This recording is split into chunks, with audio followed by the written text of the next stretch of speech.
தலைப்பு: காயப்பட்ட மனசின் பதில். ஒரு நல்ல குடும்பத்தில் பிறந்தவள் லக்ஷ்மி. கல்வியும் ஒழுக்கமும் மரியாதையும் அவளின் அடையாளம்.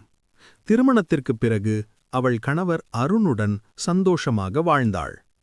ஆண்டுகள் சென்றாலும் அவர்களுக்கு குழந்தை வரவில்லை. ஆனால் அதற்காக அவர்கள் ஒருவரை ஒருவர் குறை சொல்லவில்லை. நமக்கு கிடைத்த வாழ்க்கையே ஒரு வரம் என்று இருவரும் மனநிறைவுடன் வாழ்ந்தார்கள். ஒரு நாள் லக்ஷ்மி முருகர் கோவிலுக்குச் சென்று முழு நம்பிக்கையுடன் பிரார்த்தனை செய்தாள். எனக்கு கிடைக்க வேண்டியதை நீங்க தருவீங்க என்ற உறுதியுடன் காத்திருந்தாள். ஆனால் சமூகம் அவளை விடவில்லை. இன்னும் குழந்தையா இல்லையா? எதுக்கு இவ்வளவு காலம்? ஏதோ பிரச்சனை இருக்குமோ என்று படித்தவர்களும் படிக்காதவர்களும் ஒரே மாதிரி கேள்விகள் கேட்டனர். அந்த வார்த்தைகள் அவள் மனதை தினமும் காயப்படுத்தின.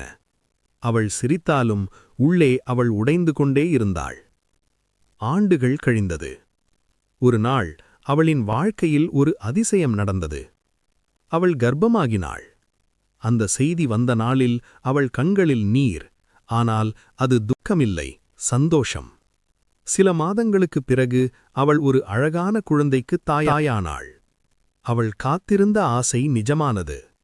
அவளை காயப்படுத்திய அதே சமூகம் இப்போது, எவ்வளவு அழகான குழந்தை, நாங்கள் சொல்லவே இல்லை, அதாம் கடவுள் இருக்காரு என்று தங்கள் வார்த்தைகளை மாற்றிக்கொண்டது. ஆனால் ஒரு காயப்பட்ட மனசு எளிதில் ஆறாது. லக்ஷ்மி சிரித்தாள், ஆனால் அவள் உள்ளம் எல்லாவற்றையும் நினைவில் வைத்தது. ஒரு மனசை காயப்படுத்துவது சுலபம். ஆனா அந்த காயம் ஆறாததுதான் உண்மை. கர்மா ஒரு நாள் பதில் சொல்லும். என் கதை பிடித்தா சப்ஸ்கிரைப் பண்ணுங்க ப்ளீஸ்.